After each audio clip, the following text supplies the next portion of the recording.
तुम रूठे रहो मोहन, हम तुमको मना लेंगे। तुम रूठे रहो मोहन, हम तुमको मना लेंगे।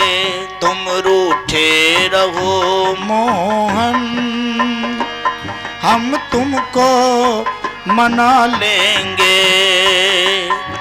आहों में असर होगा, घर बैठे बुला लेंगे। आहों में असर होगा, घर बैठे बुला लेंगे।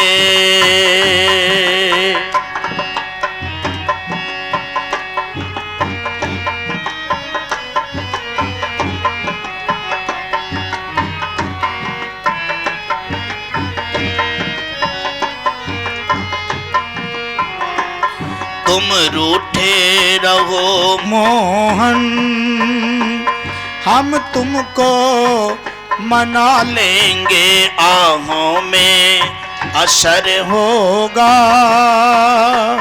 घर बैठे बुला लेंगे। तुम कहते हो मोहन, वृंदावन प्यारा है। तुम कहते हो मोहन, वृंदावन प्यारा है। इस दिल में आ जाओ, वृंदावन बना लेंगे। इस दिल में आ जाओ, वृंदावन बना लेंगे। तुम रूठे रहो मोहन, हम तुमको मना लेंगे। आहों में असर होगा, घर बैठे बुला लेंगे।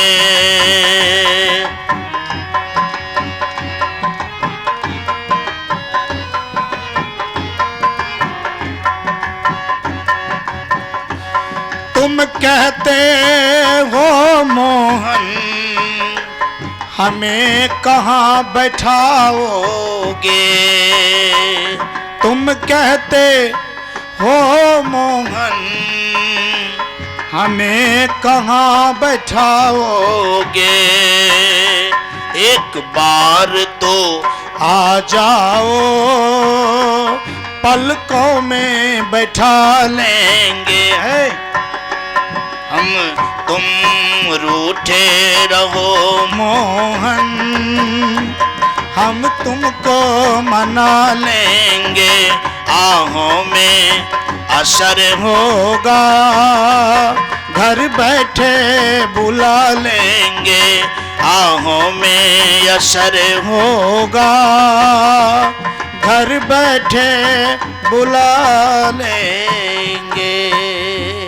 वास्तव में अभी जिस आह का, जिस विचारों का चिंतन किए, अगर ये चिंतन अपना लोग के अंदर में जारी रहा और ये चिंतन के अनुसार अगर आह रहा और इस चिंतन के अनुसार अगर अपना लोग के जीवन में कार्य रहा, तो वास्तव में बहुत सुंदर की बातें होगी। आइए हम सब लोग एक बार कम से कम जो रास के विषय में अध्ययन किए, जो रास के विषय में समझने का प्रयास किए, ये रास को सुनाने वाले सुखदेव हैं। कौन है बाजू साहब? सुखदेव हैं। वास्तव में इतनी महीन रास को सुनाने वाले पहला बार सुखदेव हैं और सुखदेव मुनि के ही द्वारा कथा हुआ है।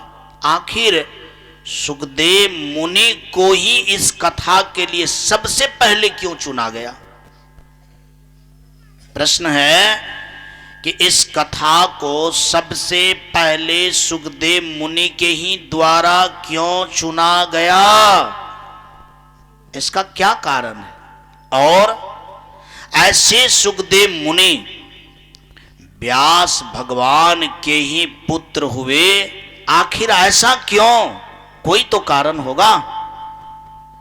कहा जाता है कि लिखने वाले व्यास और कथा कहने वाले उनका बेटा, तो घरे में दोनों है एक नंबर, और सब दोनों, और सब कोई नहीं था। हकीकत ऐसे सुखदेव मुनि को समझने की क्या है, जरूरत है। क्या है बादशाह, जरूरत है। और इनको समझने के लिए थोड़ा अपना लोग को पीछे हटना होगा और पीछे से नापी लेना होगा कि सुखदेव मुनि का अर्थ होता क्या है। सब दिन से सब लोग जानता रहा है सुखदेव मुनि मन एकटा बाबाजी, सुखदेव मुनि मन एकटा बाबाजी। बाबाजी जैना एतक कहे छे तैना कहे रहे। हम एक बात पूछना चाहते हैं, यदि ऐसने कहता था तो जो फल उस दिन मिला तो वो फल आज भी न मिलना चाहिए, लेकिन फल बराबर मिलता है बाजू सब। यदि फल बराबर नहीं मिलता है तो इसका मतलब है कि कहने वाला में भी अंतर है, कहने का भी अंतर है, सुनने का भी अंतर है, तो सुनने वाला में भी क्या है, अंतर है। क्या इस अंतर को समझने पर ध्यान नहीं देना चाहिए? अगर इस अंतर को नहीं समझिएगा ना तो विषयांतर हो जाइएगा। क्या हो जाइएगा? हाँ, जिन विषय के लिए आया हूं इस विषय को छोड़ करके दूसरे विषय की ओर पकड़ लीजिएगा, और दूसरा रास्ता पकड़ लीजिएगा ना तो जो चीज के लिए आए हैं वो चीज आपको नहीं मिल पाएगा। इसीलिए इस बातों पर ध्यान दीजिए और इनको समझने का प्रयास कीजिए। कहा जाता है कि एक बार शंकर भगवान कथा कह रहे थे, अमर कथा। अमर कथा का मतलब होता है कि जो व्यक्ति को क्या बना दे, अमर बना दे। क्या बना दे? अमर बना दे। और वो अमर कथा सोचते थे भगवान शंकर कि हम अपने पत्नी को सुनाएं ताकि हमारी पत्नी क्या हो जाए, अमर हो जाए। मुझे जो ये पति बनाया है, यानी इसका फल कन्या को मिल जाए, कि कम से कम ऐसा पति को पाए हैं ना तो मेरा पत्नी मतलब मुझे क्या बना दिया, अमर बना। अरे कोई लोभे से न कोई आदमी किसी के पास में रहता है। ये अमर कथा ब्रह्मा को सुनाने के लिए नहीं आता है, विष्णु को सुनाने के लिए नहीं आता है, शंकर भगवान को सुनाने के लिए आता है।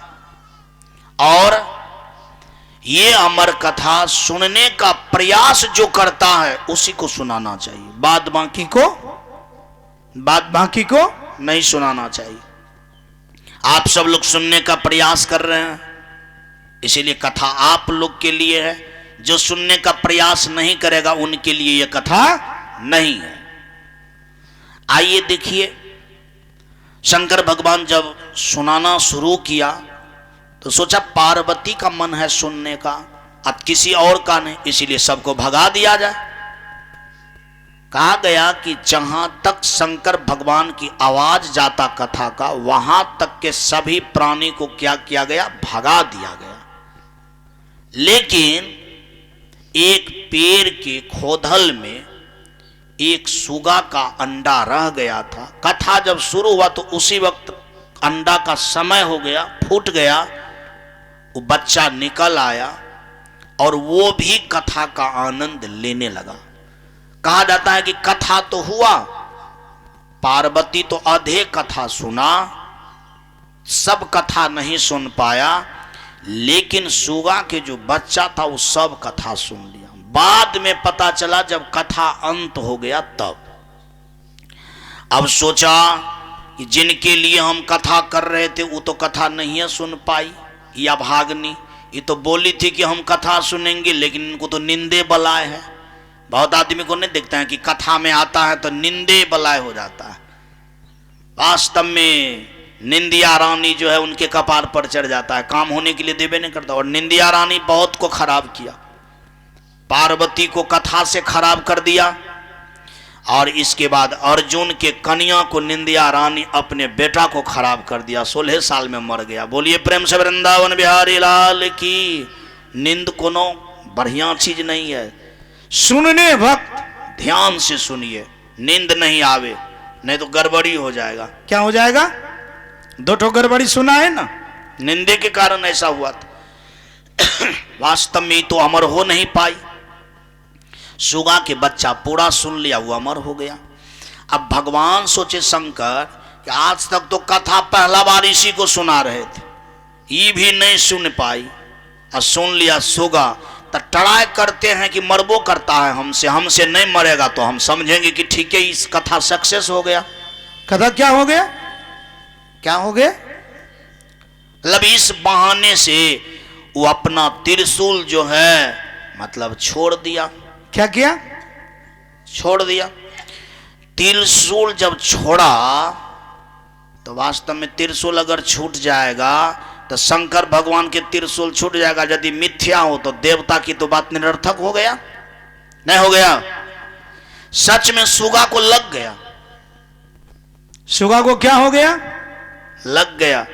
लेकिन सुगा को इस बात का चिंता नहीं हुआ, क्योंकि सुगा जो अमर कथा सुना था वो अमर हो गया। अमर जो हो गया तो उसमें कुछ बात हुई। बात क्या हुई? कथा सुनते सुनते सुगा के बच्चा को पता चला कि मैं चिड़िया नहीं हूं। मैं चिड़िया? बाजो नो, मैं चिड़िया? मैं प्राण हूं। मैं क्या हूं? मैं मरने वाला। तो त्रिशूल तो मारा तो देह को न लगा, तो देह तो समाप्त हो गया। लेकिन सुगा में जो सुगा था सो उड़ गया। सुगा में जो सुगा था, जैसे अपना लोग के भी शरीर के सुगा उड़ता है तो प्राण नहीं उड़ता है, वो प्राण उड़ गया।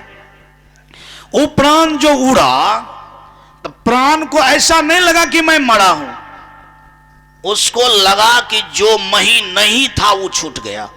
बढ़िया हुआ। क्या हुआ बाजू सब लोग? तब तो इसका मतलब है कि वो अमर हो गया। क्या हो गया?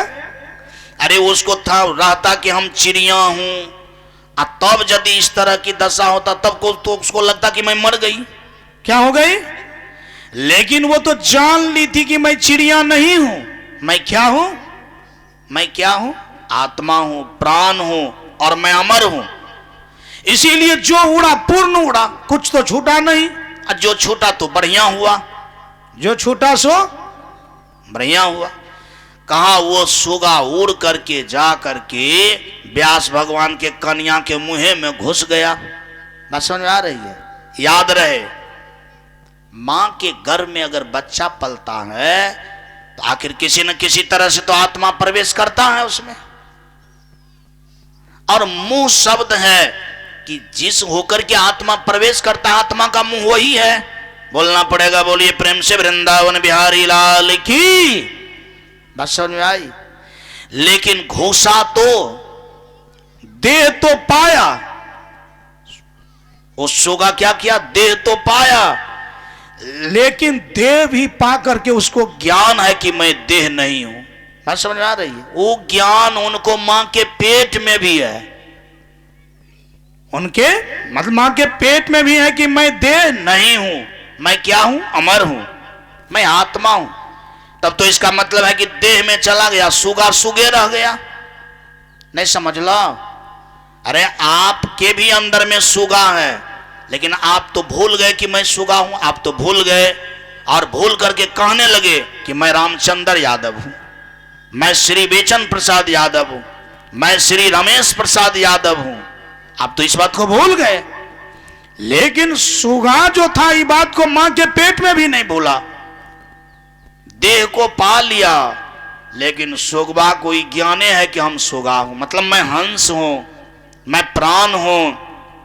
तब तो इसका मतलब है कि देह पा लिया, फिर भी जो असली बात है सो सुखदेव क्या किया? नहीं भूला। तब तो जो लोग वेद पढ़ करके, पुराण पढ़ करके, कथा सुन करके होना चाहते हैं, तो एक बार सुना तो वो स्थिति तो दूसरा जन्म में भी क्या हो गया? सुखदेव का बना रहा, यानी सुगा का बना रहा। अब जिनको देह से मतलब नहीं है तो उनको बाहर आने में अच्छा लगेगा? कहां बाजे छा? और मां के पेट से बाहर आना ही नहीं चाहता था, क्योंकि जानता था कि हम जाकर के क्या करेंगे। हम तो जहां कहीं भी हूं पूरा हूं, चाहे अंदर में हो चाहे बाहर में। हम पूछते हैं कि संसार में अगर आकर के जिनको करना ही नहीं है उनको अगर कोई गुफे मिल जाए तो वही गुफा में बाहर में की अंतर। इसीलिए महात्मा को गुफा में और संसार में कोई अंतर, बाजार में एकांत में कोई अंतर। जिनको बाजार में एकांत में अंतर बुझाता है, इसका मतलब है कि वो उनके अंदर में इस विधा की कमी है। एकांत सबका बढ़िया नहीं लागे, खाली बाबा जी टाक लागे। बाबा जी जानता है कि हम सुगा हैं, हम देह नहीं है। आ बाजार में जे चीज मिले छे खाली देह टाके सामान मिले छे।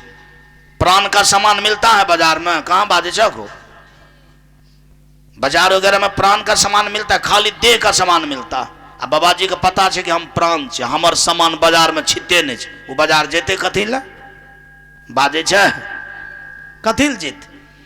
वो सोचता है कि मैं प्राण हूं। किराना दुकान में जो चीज मिलता है सब जिह्वा के लिए मिलता है, शरीर के लिए मिलता है। और वो है प्राण, तो किराना दुकान कथी जीते? नमक हल्दी मरचाइल जीते। बात को समझ रहे हैं? सच में एकांत उसी को अच्छा लगता है जो इन बातों में प्रतिष्ठित हो जाता है। आइए देखिए, कहा गया निकल ही नहीं